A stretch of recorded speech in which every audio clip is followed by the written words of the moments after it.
Le projet est parti déjà d'un besoin de rénovation du bâtiment de la maison Les Risques, qui se trouve derrière moi. En fait, cette maison, elle répondait plus du tout aux normes d'accessibilité, d'un point de vue des performances énergétiques. C'était une vieille bâtisse qui avait besoin clairement d'un rafraîchissement. Donc, à l'arrivée aux responsabilités, les élus ont souhaité sonder la population pour voir qu'est-ce qu'ils y verraient dans ce bâtiment-là, qui est un bâtiment en plus très central, et donc avec un enjeu de territoire, d'emplacement qui est important pour la commune.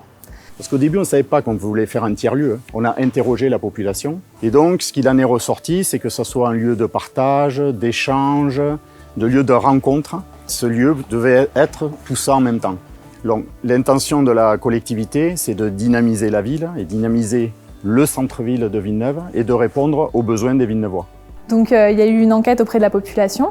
Et ce qui est ressorti, c'est que les gens avaient besoin de trouver un lieu où ils pouvaient avoir des initiatives citoyennes pour créer du lien. Un lieu, en fait, où on vient pas forcément pour y faire une activité en particulier, mais aussi tout simplement pour se retrouver, pour partager des choses en commun. Donc le bâtiment qui est derrière moi, c'est un bâtiment qui a été acheté par la commune dans les années 80, une bâtisse du XVIIIe siècle. Ça a été une maison des associations, ça a été un centre culturel, une médiathèque. Il y a une priorité sur ce bâtiment pour qu'il soit rénové. Il y a aussi une question qui s'est posée, c'est de trouver une identité à ce bâtiment. Et donc voilà la genèse du projet, c'est-à-dire ok, on réhabilite un bâtiment, mais après, qu'est-ce qu'on en fait ? Et c'est de là qu'est parti le projet de mise en place d'un tiers-lieu à Villeneuve-Tolosane. Il va y avoir l'installation d'un café. Alors on ne sait pas encore exactement quelle forme il aura, hein. On va se faire accompagner là-dessus d'ailleurs pour trouver un peu le modèle. Alors, on aura aussi un espace de coworking pour permettre aux télétravailleurs et aux auto-entrepreneurs d'avoir des bureaux aussi pour sortir un peu de chez eux. On aura aussi un espace un peu plus dédié au numérique parce qu'on s'est rendu compte qu'il y avait une véritable demande sur de l'accompagnement de la population dans l'usage des outils numériques.